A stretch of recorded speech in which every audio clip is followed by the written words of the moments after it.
Vamos então para o nosso assunto de hoje. Para o nosso assunto de hoje eu preciso Bíblia aberta. São emoções, mas emoções à luz da Bíblia. Então, Bíblia aberta, papel e caneta, e vamos para Lucas capítulo 6. Lucas capítulo 6, uma vez eu já falei sobre felicidade em Mateus capítulo 5, que é o Sermão da Montanha.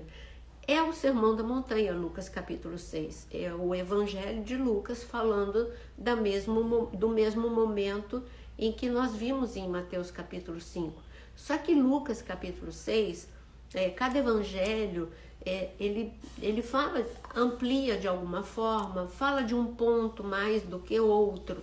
Então eu queria que nós víssemos novamente para vermos qual é o conceito, para você ver que gestão emocional Jesus já ensinava. Porque Jesus, porque aqueles discípulos, a maior parte dos discípulos, eles não eram preparados intelectualmente, mas eles eram homens experientes, homens que amavam a Deus, homens que eram experientes na profissão, eram bons na profissão deles. Mas é a mesma coisa que você ser muito bem preparado intelectualmente, ser muito maduro intelectualmente, mas você ser imaturo emocionalmente estraga tudo. Então Jesus sabia que aqueles homens amavam já, antes de encontrar com Jesus, já amavam a Deus, largaram tudo por Jesus, mas eles enfrentariam grandes dificuldades, e se Jesus não os preparasse emocionalmente, eles se boicotariam ou eles perderiam a oportunidade. Então Jesus investiu 3 anos em preparar estes homens espiritual e emocionalmente. Espiritualmente, claro, Jesus ensinou sobre fé, Jesus ensinou sobre libertação. Eles nunca tinham ouvido falar sobre libertação. Jesus ensinou, falou muita coisa. Jesus ensinou o valor da unidade, da humildade, enfim, os valores do reino dos céus. Mas ele também preparou emocionalmente. Então, abrindo Lucas capítulo 5, no versículo 20, ele falou para os discípulos, desculpa, eu não estava acompanhando aqui vocês, tá? Então, obrigada, Iraci, pelo elogio. É porque tem algumas pessoas que vão chegar tarde. Qual é o título dessa live? Vamos colocar o título como... deixa eu ver, porque a gente vai tocar sobre alguns assuntos, então... vamos colocar maturidade emocional, tá bom? Vamos colocar esse título, porque engloba tudo. A gente não pode cair nem na ansiedade, nem na depressão, nem na criancice, não é? Então, falando de maturidade espiritual, nós vamos aprender a nos defender emocionalmente. E então você pode colocar maturidade emocional, e a passagem é Lucas capítulo 6, a partir do versículo 20. A partir do versículo 20. Eu vou falar de alguns versículos, e é claro que mesclando com gestão emocional, que é a nossa proposta durante essa pandemia, nesses 5 meses, de falarmos de gestão emocional à luz da Bíblia.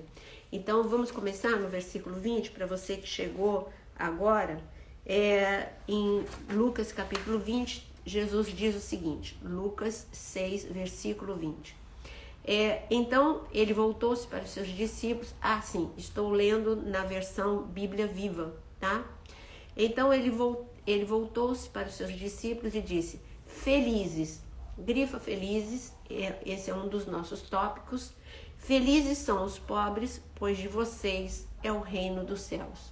Eu vou ler uma frase para vocês, para a gente pensar um pouquinho sobre essa frase. Agora não é o versículo foi só o que eu li no versículo 20, né? Felizes são os pobres, pois de vocês é o reino de Deus. Vamos lá, eu vou ler a frase para você. Tudo que tem preço é barato. Parece que eu tô falando uma coisa meio maluca, né? Tudo que tem preço é barato. Só aquilo que o dinheiro não compra é que realmente é caro. e quem não adquiri-lo será sempre um miserável, ainda que seja milionário. Então, eu venho falando com vocês sobre esse assunto. Tudo que tem um preço é barato, porque você pode não comprar agora, você pode comprar depois, você pode poupar e vir a comprar. Então, uma roupa nova, um sapato, uma casa, um carro, por mais luxuoso que seja, ainda assim, comparado com o valor de coisas que o dinheiro não pode comprar, é barato. Você pode comparar um carro novo com paz dentro de casa? Você pode comparar uma roupa nova com a alegria? Não, você não pode comparar. Não tem nada, absolutamente nada mais valioso do que paz, do que alegria, o sossego na alma, você ter bons relacionamentos, boas amizades, você ter, enfim, um relacionamento com Deus. Tudo isso você não compra com dinheiro. Agora, o que Jesus estava falando é que você é feliz quando você sabe, porque em Provérbios está escrito o seguinte, que tem pessoas que são ricas e não sabem, e tem pessoas que são pobres e também não sabem disso. E elas acham que porque elas têm dinheiro, elas são ricas. O padrão do céu é outro. Você é rico se você é uma pessoa mansa, se você é uma pessoa com autocontrole. Isso é que é riqueza. Porque o Dr. Augusto Cury, ele fala uma frase que eu gosto muito. Ele fala, não adianta você ter dinheiro para comprar uma cama com o colchão, aquele colchão que só falta falar. Mas se você não conseguir, se você não tiver o sono porque não tem paz, não adianta. Você compra a cama, mas você não compra a paz. Você compra um pacote de férias, mas você não compra o sossego. Porque você pode estar lá nas suas férias. Vou falar de um lugar que eu gosto, porque sempre que eu vou pro Japão eu paro ali. Então, por isso que eu gosto. Eu gosto porque eu gosto, né? E eu me divirto porque a caminho do meu trabalho pro Japão eu paro lá, em Dubai. Ai, gente, eu gosto de Dubai. Então, não adianta você comprar um pacote para Dubai e aí você não vai ter sossego, nada vai ter valor. Você já viu momentos em que você podia estar usufruindo do lugar em que você está e você não consegue porque não consegue ter paz? Então não adianta você comprar um pacote de férias para o lugar mais caro e mais bonito que você goste e não ter o sossego para desfrutar. Não adianta você comprar a cama com um colchão melhor e você não compra o sono. O sono é ter tranquilidade, deitar no travesseiro, como está escrito no Salmo 5, você deitar e logo pegar no sono. Isso não tem preço, isso sim é caro. Isso depende de você, o pensamento, os teus pensamentos, você não consegue parar de pensar. Ninguém consegue parar de pensar. Você consegue gerenciar, é o que a gente vem falando sempre, gerenciar os seus pensamentos. Então, esse primeiro momento que Jesus fala de felicidade, ele está falando, olha, eu estou falando de algo mais profundo, porque senão você vai ser miserável. Miserável pode ter dinheiro e vai continuar como miserável do mesmo jeito. Jesus continua falando ainda aqui, felizes, ele diz aqui, felizes, versículo 21, felizes são os que agora sentem fome, porque vão ter fartura. Felizes os que choram, porque haverão de rir de alegria. Por que felizes? Porque a vida é isso, a vida tem acidente, tem buraco, tem curva, tem subida, tem descida. A vida é um ciclo, a vida não é estática, ela tem um movimento, e esse movimento você não está no controle desse movimento. A vida é assim, um dia você tem saúde, outro dia você pode ter enfermidade, um dia você pode ter dinheiro e outro dia você pode não ter dinheiro. É tudo um ciclo. Quem garante quem é que garantia o que aconteceu com o mundo? Ninguém podia prever isso dessa forma, essa pandemia que abalou todo mundo, a economia e todas as coisas. O que está escrito aqui é que você pode chorar, mas você tem que ter uma certeza que a vida é um ciclo e que a alegria vai chegar. Então, quando você entende que é um ciclo, você entende que você tem força dentro de você para superar essa dificuldade. Aí entra uma frase que Jesus gostava de dizer, ele gostava muito de falar, tem de bom ânimo. É uma das frases que ele mais falava, tem de bom ânimo. O que é tem de bom ânimo? Tem de bom ânimo, trazendo para o nosso português atual, é coragem. Quando eu falo para alguém ter coragem, eu estou falando, exercite uma força, porque quando você exercita, quando você levanta peso, você está exercitando músculos que eles estão lá no teu corpo. Mas se você exercita, esses músculos vão ficar mais evidentes, vão ficar fortes, vão ficar visíveis. Então você tem uma força emocional dentro de você para superar, para você ser resiliente, para você se reinventar no meio do caos. Existe essa força, Deus te deu essa força emocional. Cada vez que chega uma crise na sua vida e você usa essa força, você vai ficar cada dia mais forte. Veja, pensa um pouquinho comigo em Davi. Então aqui está falando de ciclo. Um dia você chora, outro dia você vai ficar feliz. Um dia você perde, outro dia você vai ganhar. É assim que nós temos que treinar as crianças, para os dias de aplauso e para os dias de vaia. Você tem que dizer para ele, olha, quando tudo vai bem, ótimo, mas quando tudo vai mal, sacode a poeira, levanta, porque vai dar certo. É só você continuar. Lembra de uma frase que eu disse? Não tem nenhum atleta que tenha subido ao pódio que não tenha conhecido já tombos, quedas, ou não tenha beijado a lona. Ele recebe o cinturão, mas ele já beijou a lona muitas vezes. Então, é uma questão de você entender isso. Então, falando de Davi. Davi, ele entendeu isso muito novinho. Com 17 anos, ele enfrentou crise dentro da casa dele, rejeição dos irmãos. Mas, ao invés dele ficar num cantinho chorando, ele falou, tudo bem, se eles não... Eu os amo, eu vou continuar, meu pai mandou eu trazer comida para eles, eu vou levar, não me importa. Mesmo que eles não me amem, Deus me ama, eu conheço o meu valor, mesmo que eles me desprezem, eu conheço o meu valor. Foi isso que Davi aprendeu, por isso que ele não ficava arrasado, ele não ficava amargurado quando os irmãos zombavam dele. Depois ele aprendeu, tudo bem, eu sou um pastor e ser pastor não é algo tão romântico assim. Ser pastor é enfrentar, estou falando de pastor no deserto da Judéia como era Davi. Ser pastor no deserto da Judéia significa que eu tenho que enfrentar ursos e leões. Tudo bem, eu vou enfrentar ursos e leões. E ele venceu os ursos e leões, ficou bom. Ele nunca podia imaginar que o fato dele estar treinando com a funda, com ursos e leões, ia ajudá-lo a enfrentar um desafio muito, muito maior, que era Golias, com a própria funda que ele treinou com ursos e leões. Então, a crise que você enfrenta no dia de hoje, está te preparando para uma crise de igual tamanho ou maior. Por isso que Jesus fala, tem de bom ânimo, seja corajoso, você vai superar, você vai ficar cada dia mais forte, você vai inclusive ajudar outros a passar por isso.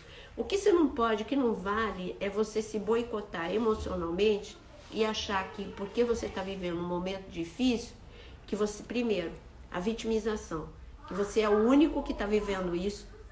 Não vale você, além disso, você pensar de que você não tem recursos para superar. Peraí, então você quer dizer que a Bíblia tua é fragmentada? Tem coisas que você crê e tem coisas que você não crê?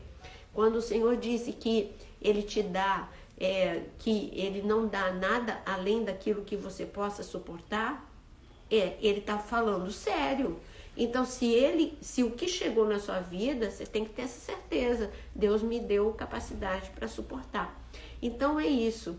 Cada vez que você sai desse estado de desânimo e diz, eu vou lutar, eu vou vencer, eu tenho capacidade, eu tenho dons, eu tenho habilidades, eu tenho talentos, eu tenho um Deus do impossível, vou me reinventar no meio do caos. Você não se auto-abandona. Porque se o mundo te abandonar, é superável. É como Davi.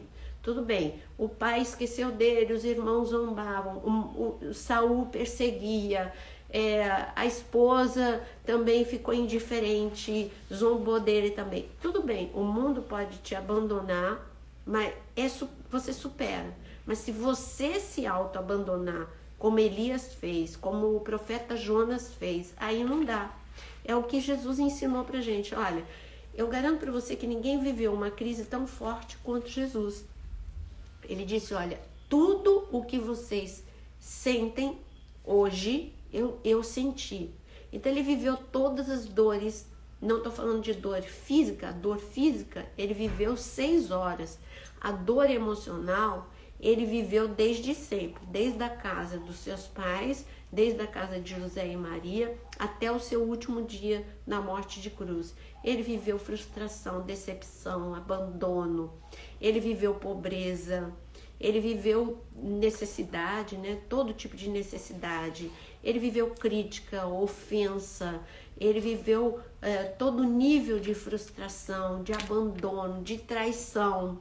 E ele ensinou em cada uma dessas lições a superar. Por isso que ele diz para nós, tem de bom ânimo, coragem, você tem recursos, tá bom? Então não se auto-abandone e hoje, como meta, comece a reagir se você não estava reagindo diante do que você está vivendo, tá? Então, o tema coloquem aí para quem perguntou. Olha aqui, vamos ver, eu vou ler uma frase para você. Ter bom ânimo não significa não sofrer. Mesmo que você esteja triste, desmotivado e decepcionado, você precisa aprender algumas coisas. Primeiro, você não pode ter medo de caminhar. Você tem que ter medo de não caminhar, tá? Você não tem que ter medo da vida. Você tem que ter medo de não viver a vida. Esse é o medo certo. Não é o medo da vida, é o medo de não viver a vida. Então, você precisa desenvolver capacidade para lidar com conflitos e com crises. Essa é a lição que Jesus está dando para a gente no versículo 21. Agora, no versículo 22, tá? E você precisa, nisso de viver a vida, você precisa aprender a extrair do pouco muito. Se você acompanhou, antes de eu ir para o outro item, se você acompanhou o meu story, lembra da minha história, né? No meu story, a minha história. Veja no meu story o que eu já tinha colocado ontem. Mas hoje parece que os pássaros resolveram fazer uma festa à parte. Gente, todas as espécies de pássaros, eles já começaram a cantar muito cedo. Eu coloquei uma mão, eles devoraram em pouco tempo. Coloquei de novo, devoraram em pouco tempo. Quando eu saía, eu voltava, já tinha devorado. Falei, gente, hoje tem alguma coisa de estranho acontecendo. Eu não sei o que foi, mas hoje eles estavam frenéticos e em grande quantidade. E tem um sabiá gordinho que eu já conheço. Então, olha só, é isso, extrair do pouco muito. Eu tenho um dia agitado, eu tenho muita coisa para fazer. Eu tenho uma atividade na minha igreja local bem frenética, fora a atividade que eu tenho aqui online com vocês, gravando cursos, fazendo live, dando aulas e aliado a isso, eu tenho minhas responsabilidades normais como mulher, como mãe, como avó, enfim, todas as responsabilidades que todos vocês têm. Então a minha vida é bem agitada, mas como eu tenho uma tendência à ansiedade, então eu tento extrair do pouco muito. Eu tento fazer daquilo que é comum, extraordinário aos meus olhos, como eu tenho ensinado, porque isso me acalma, isso faz com que eu dê risada, com que eu tenha assunto, inclusive agora para falar com vocês, e quando eu falo, eu já estou rindo. Então, eu vi essa movimentação, desde o momento que eu estava treinando, eu vi essa movimentação frenética. Quando eu parei para ver, na terceira vez que eu fui pôr fruta para os pássaros, eu fiquei vendo, eu vi que o gordinho, o sabiá gordinho, ele marca território, ele não deixa ninguém em paz, ele fica ali e ele come até não poder mais e aí ele fica tomando. Isso tudo é coisa de observação. Eu paro, entendeu? Eu paro alguns minutos para observá-los. Aí chega o bem-te-vi e ele expulsa. Chega o sanhaço e ele expulsa.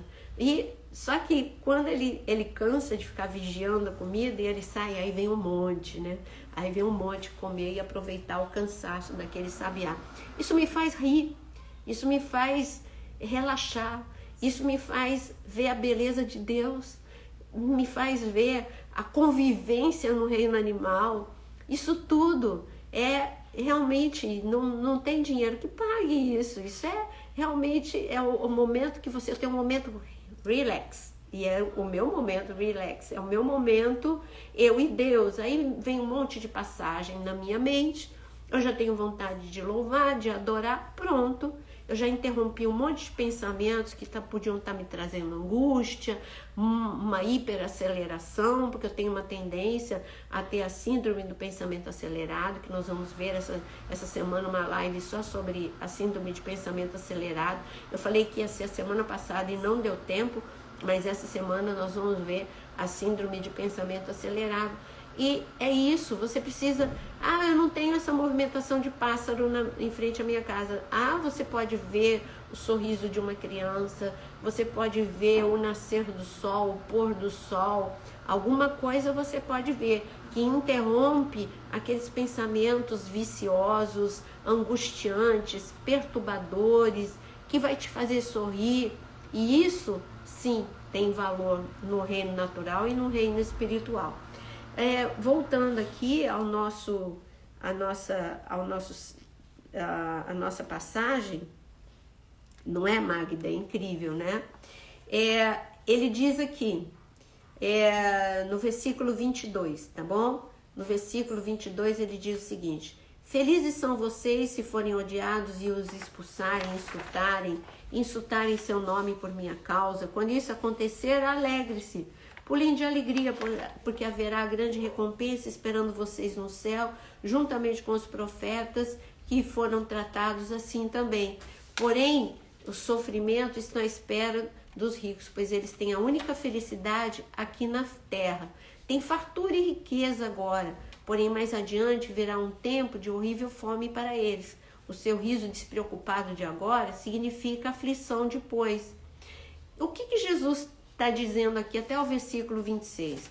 Ele está falando algo, ele falou, olha, vai chegar um momento em que você não pode ter a necessidade neurótica, não vou entrar pelo lado espiritual, lógico que tem tudo aqui, tem um lado espiritual para a gente falar, vou falar do lado emocional, porque o Sermão da Montanha é uma reprogramação na mente dos discípulos. Jesus estava ensinando não só verdades espirituais, mas ele estava ensinando o que é a verdadeira felicidade. É como que se ele estivesse reformatando um HD para trazer mais espaço, mais velocidade, tirando aquilo que não presta.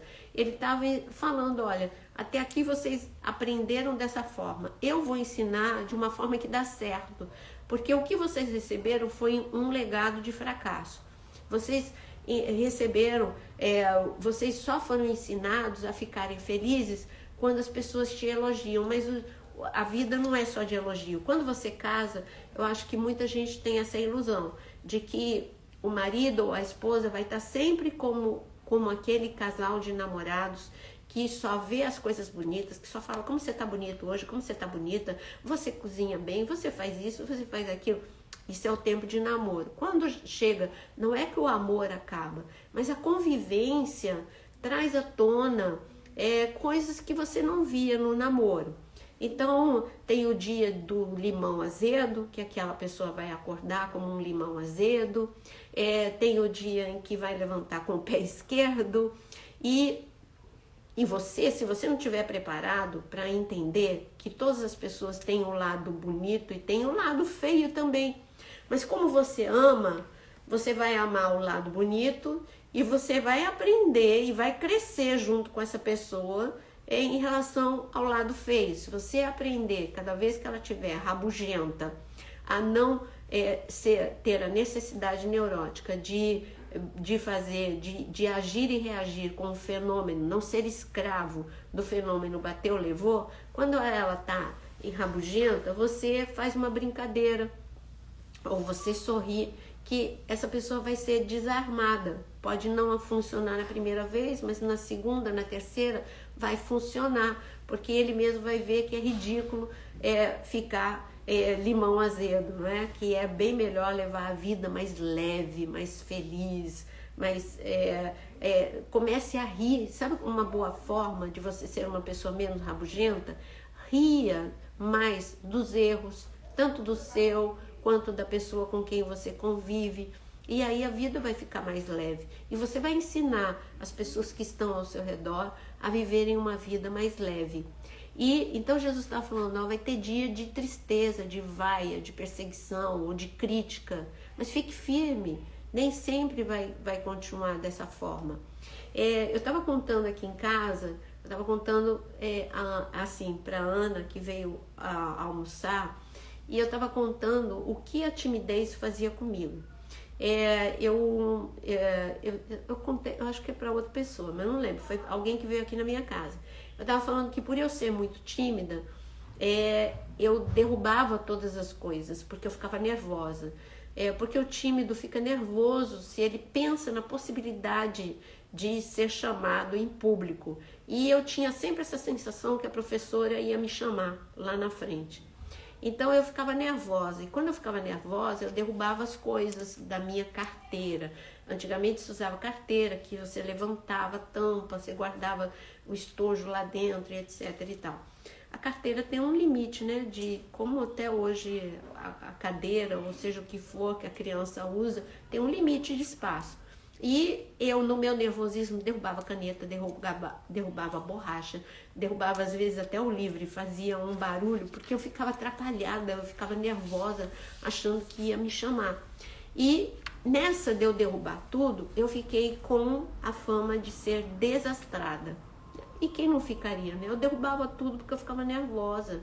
Então, aí cada vez eu ficava mais nervosa ainda, porque eu chamava atenção sendo desastrada. De repente, no final do ano, veio uma triste ideia. A minha classe ia representar a própria classe numa peça teatral. Quando você é criança, qualquer auditório parece que é um mega auditório. Se hoje eu fosse nesse mesmo auditório, eu ia achar esse auditório pequeno, mas na minha concepção de criança, aquele auditório era gigantesco. Se naquele auditório cabia 200 pessoas, na minha visão de criança, cabia 1000.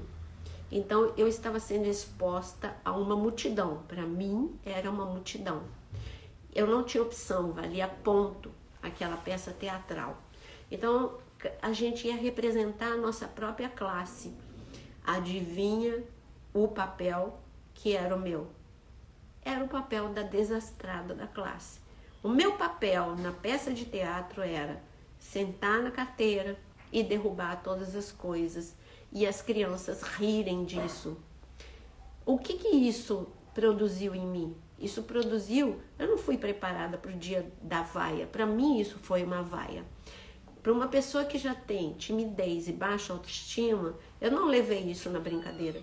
Pode a classe toda ter levado na brincadeira. Pode os pais terem levado na brincadeira. Eu tomei aquilo como uma exposição. Eu tomei aquilo como uma crítica, como uma ofensa. E sabe o que isso produziu em mim? Mais bloqueio, mais timidez, mais baixa autoestima. Então, quando nós não somos preparados, nenhum de nós não gostaríamos de viver os dias maus.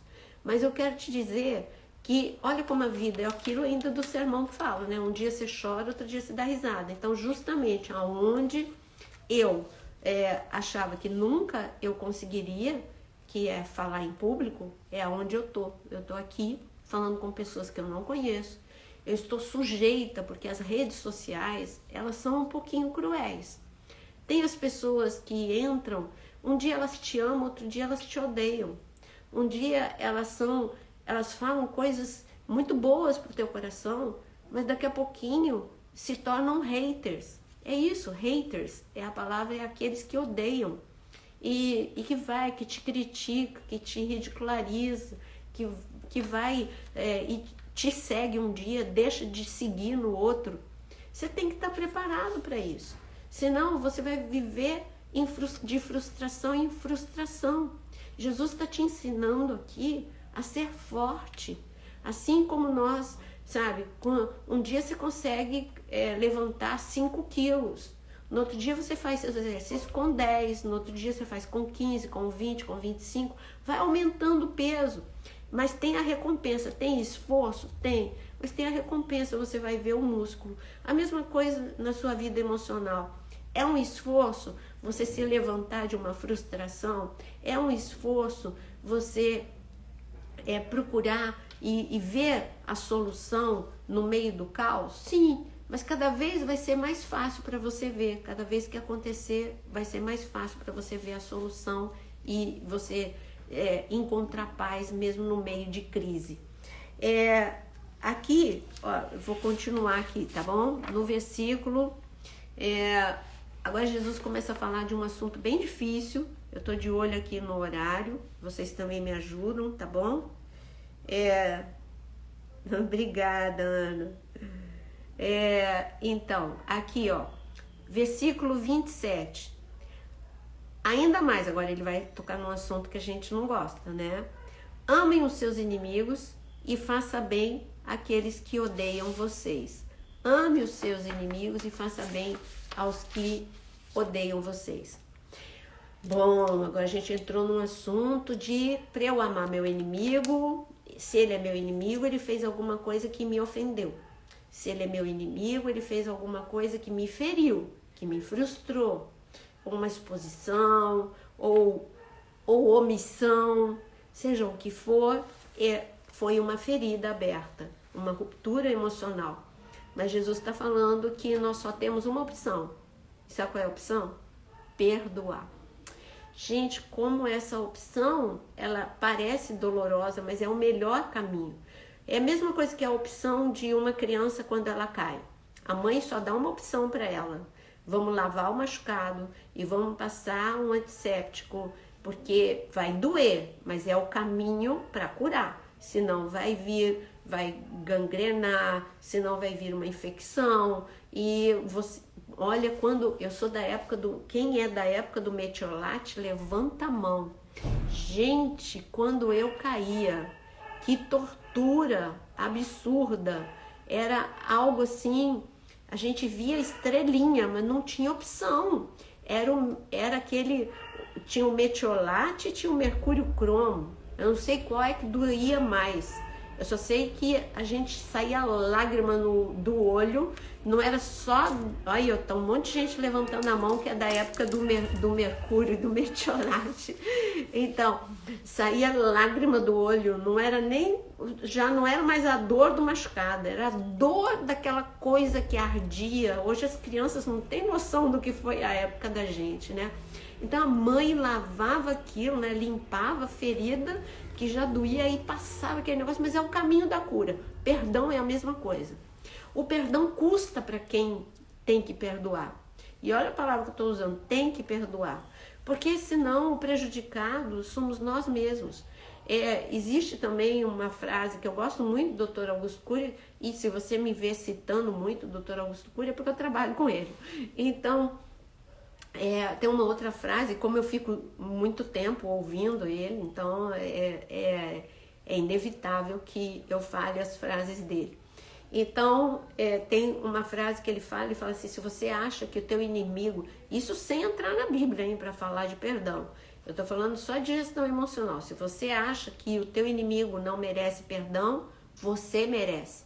O que ele quer dizer com isso? Ele quer dizer que se você não perdoa, ele ainda dá o exemplo, enquanto você não perdoa, você vai pensar naquela pessoa dia e noite. E você vai falar naquela pessoa dia e noite.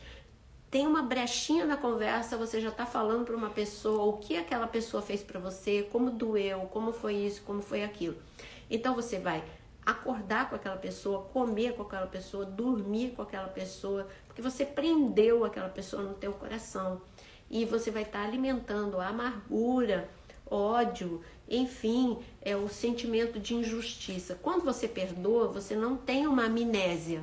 Você tem, simplesmente, você tem uma lembrança do que aconteceu, tudo bem, não foi legal, mas eu resolvi perdoar. Isso é uma questão de resolver perdoar, não é uma questão de esquecimento. E o perdão não é também uma questão de você andar com aquela pessoa. Se aquela pessoa não mudou o caráter, você tem toda a sua opção daquela pessoa não ser mais o seu melhor amigo, mas você perdoou, você não fica pensando e nem falando nessa pessoa o dia todo. Mas agora, se ela mudou de caráter, se ela mudou de atitude, como Pedro mudou com Jesus, ela merece total confiança, porque todo mundo é passível de erro e pode querer se consertar. Agora, se ela não quiser, é uma opção dela e ela vai colher consequências dela. A tua função é perdoar. Jesus está falando, ame o seu inimigo. Aí você fala, só o ato do perdão já é um amor. Só o fato de você não matá-lo dentro do teu coração pode não estar apaixonado por essa pessoa, mas você não destruiu essa pessoa com palavras, não fica falando dela, você desistiu da sua autodefesa. Você, não, deixa isso, eu supero isso e Deus me recompensa, eu não vou ficar pensando nisso. Então é isso, você tem paz, porque você resolveu. Isso é falar de emoções.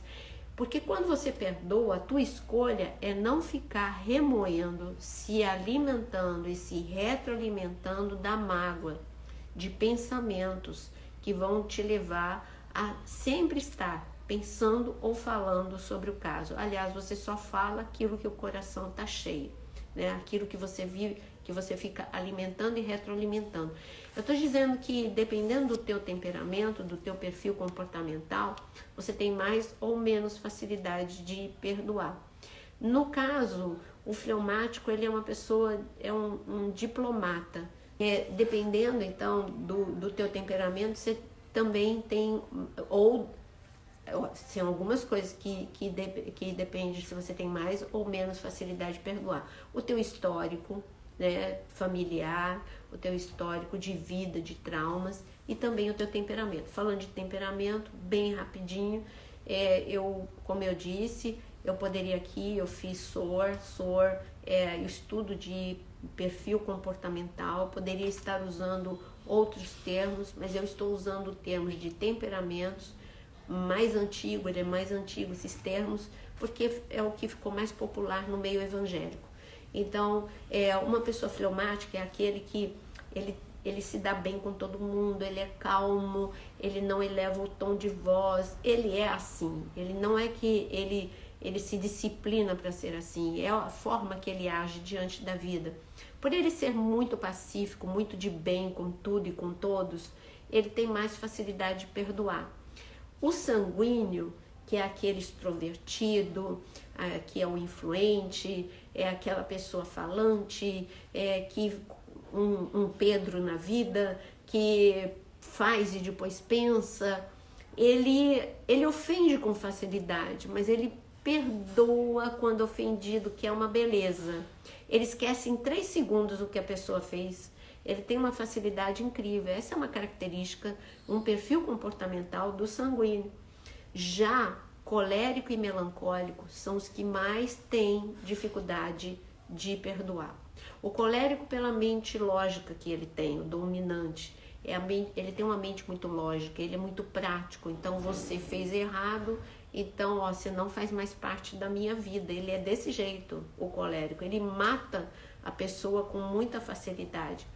Já o melancólico, por sentir intensamente as ofensas, as críticas, ele é ultra sensível, ele vai ter mais dificuldade, porque ele vai ficar vendo e revendo ao vivo e a cores, em câmera lenta, tudo aquilo que a pessoa fez com ele. Essa é a dificuldade dos temperamentos, né? Ou a facilidade dos temperamentos. Mas é lógico que tem, dependendo do teu histórico familiar, também vai influenciar em você ter mais ou menos facilidade de perdoar. Você tendo mais ou menos facilidade de perdoar, Jesus só te dá uma opção: perdoar. por causa da sua saúde emocional. Você precisa, em nome da tua saúde emocional. Jesus até disse, ó, se você libera a pessoa, ela vai ser liberada, senão ela vai ficar presa. E se ela ficar presa no teu coração, quem carrega um peso a mais é você. Porque está no teu coração, não está no coração dela. Está no teu coração esse peso, essa amargura, essa angústia. É o que aconteceu com Caim. Ele tinha isso, sabe? Ele tinha uma angústia, ele carregava. O coitado de Abel nem fez nada para ele, mas só o fato dos pais elogiarem Abel ou falarem de Abel já era para ele uma ofensa. Então ele tinha problema com Abel e Abel, coitado, nem tinha feito nada com ele. Mas voltando aqui, voltando ao que Jesus disse, ele diz aqui, além dele diz para a gente amar os inimigos e fazer bem aos que nos odeiam, porque quando você faz bem, quando você é uma pessoa, você vê que você tem uma emoção dilatada, como eu tenho ensinado para vocês, uma emoção rejuvenescida, quando você está acima de coisas pequenas.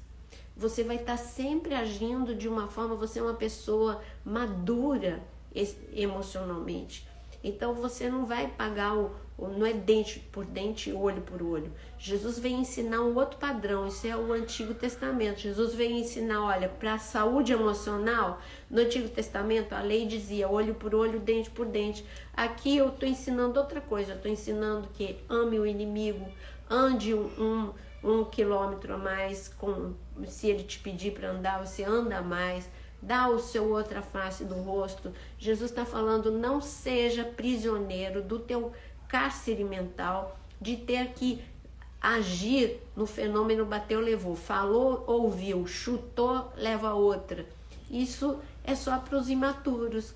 Vamos ver quem é que dá a última palavra, vamos ver quem é que está com a razão. Vende a paz por qualquer coisa. Nós precisamos preservar algo que é muito valioso no nosso coração, que é paz. Sabe, mais vale você ter paz do que estar certo o tempo todo. Gente, porque a pessoa que está errada vai vir à tona. Então, mais vale ter paz do que você ter que provar que você está certo. Deixa, daqui a pouquinho todo mundo vai ver, entendeu? Então, Jesus está falando, faça bem àqueles que prejudicam vocês. Seja superior, mais maduro, não sejam duas crianças birrentas brigando. E eu vou ler a última, né? Porque nem vai dar pra gente ver tudo, mas aqui no versículo 30, ele diz aqui, assim, no versículo 29, se alguém bater numa face, ainda está no mesmo tópico anterior, deixa bater na outra também, se alguém exigir o casaco, dê juntamente a camisa. Aqui ele está falando, ó, mais vale você ter paz do que ter razão. Versículo 31 é a regra de ouro da convivência. Você tratar o outro como ele merece é uma regra de platina. Agora, você tratar o outro como você gostaria de ser tratado é a regra de ouro na lei da convivência. Isso é o que tem de melhor falando de emoções. Olha o que Jesus fala no versículo 31. Trate os outros como você quer que os outros tratem você. Gente, quando você começar a agir dessa forma, você vai ver como tudo vai mudar no teu ambiente familiar. Tô vendo o reloginho, obrigada. Vai mudar tudo no ambiente familiar, vai mudar tudo no teu ambiente na igreja. Então, trate os outros como você gostaria de ser tratado. Você gostaria de receber elogios, você gostaria de um sorriso, você gostaria de um tom de voz sem elevar a voz, você gostaria de respeito, enfim, seja essa pessoa madura emocionalmente, por isso que eu dei o nome de maturidade emocional. Nós vamos essa semana, então, falar sobre a síndrome de pensamento acelerado. Eu vou ver se eu falo dela amanhã, tá? Síndrome de pensamento acelerado. Eu tenho, não sei se você viu nos meus stories também, nós entramos em agosto. Agosto é o mês de conscientização da esclerose múltipla. Eu luto também nesse mês. Eu conheço pessoas que sofrem com essa enfermidade, como nós que não conhecemos essa enfermidade, não ajudamos muito estas pessoas. Então, é um mês de conscientização da esclerose múltipla e eu vou estar aqui lutando e eu vou estar falando com uma pessoa que tem esclerose múltipla e aproveitando que ela vai falar as dificuldades que ela enfrenta, eu vou falar de resiliência. Enquanto a Carla estiver falando sobre a enfermidade dela, eu vou aproveitar e mostrar como ela é uma pessoa extraordinária e como ela usa resiliência e como nós podemos usar em todos os casos da nossa vida. Tá bom? Então, olha, foi muito bom estar aqui com vocês hoje. Falamos sobre maturidade emocional, ouvimos Jesus falar. Amanhã eu vou falar sobre síndrome de pensamento acelerado, vou falar sobre 2 pessoas da Bíblia que vai nos ajudar a entender mais sobre isso.